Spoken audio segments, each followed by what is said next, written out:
Hi, I'm Annabel Kaye from Coffee Clatch.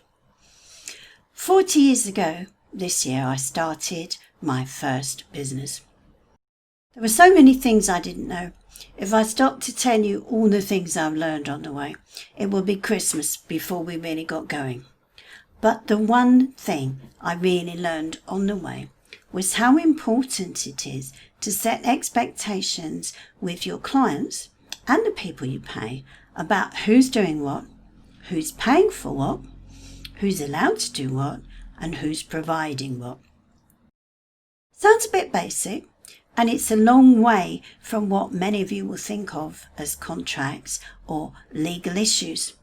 But the truth is, I've spent more time over the decades trying to work out why a client didn't provide something we sorely needed to meet a deadline, or why a client wouldn't pay their bill when I thought we'd already agreed the fee, than almost anything else. Your business coaches will spend a lot of time with you, and rightly so, on what's your business model, how are you going to get customers, what's your route to market. But if at the end of the day you are having to work really long hours in order to make a subsistence living, that's not going to carry on very long. What I've learned over the years is setting clear expectations is something that will save you a lot of grief. From onboarding your clients to getting paid, the back end of your business becomes increasingly important once you've got more than one client to deal with. And this is where contracts can make a massive difference. Do you think of contracts as something that lawyers write, that nobody understands, that people hand you and you sign them and you put in a drawer? Or worse still, you go to buy something online and you have to click a little box that says I agree to all this when it's hundreds of pages long and you haven't got a hope of reading it all before you buy the thing. I don't blame you. A legal profession works by writing more and more and more specific things to the point where none of us can really read it all. But it doesn't have to be that way. Contracts can be a really important part of how you set expectations with your clients and the people you pay. Not only that, in these modern days of data privacy, data handling, cross-border trading, even if you're only sitting in your back bedroom writing something on your desktop, you need to be sure what legal systems you're working within and what's going to happen if things go wrong. Now, I've been an entrepreneur for 40 years. And I'm like you, I think, well, why should it go wrong? I've got my plan, it's all going to happen the way I thought it would. But a positive attitude is fabulous, but your business model needs to be a little bit more robust than that. If I could tell you, and of course I can't because everything we do is confidential, the tales I've heard of ruined friendships when friends decided to set off on a project and it wasn't properly set out who do what or who get paid what.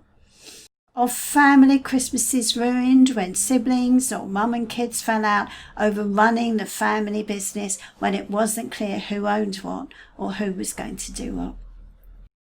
These things come back to bite you.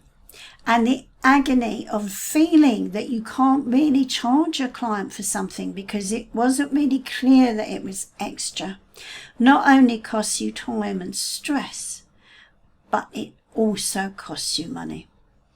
There was a survey carried out a few years ago, and it was in the UK, so it was talking about pounds, that said that the average small business, and that's everything from startup, micropreneur to an established small business, loses £6,000 a year in time and services they felt they couldn't invoice for, even though it was things they really do for a living. So you've got to replace that time and effort with billing someone else if you want that money. No wonder we're all running about exhausted and tired. So in my session, I'm going to be talking about the things you need to be aware of as you set up your global enterprise from your back bedroom.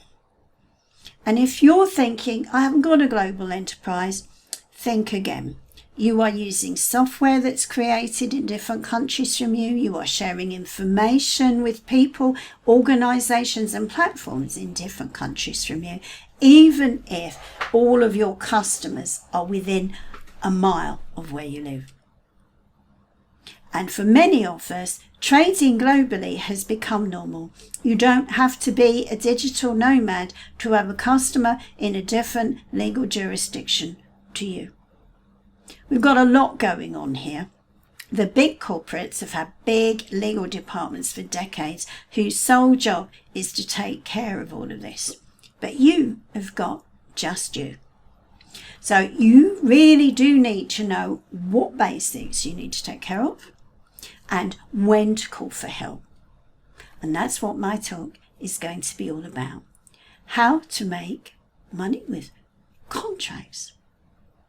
Doesn't sound like the sort of thing you can do, but trust me, you will be amazed.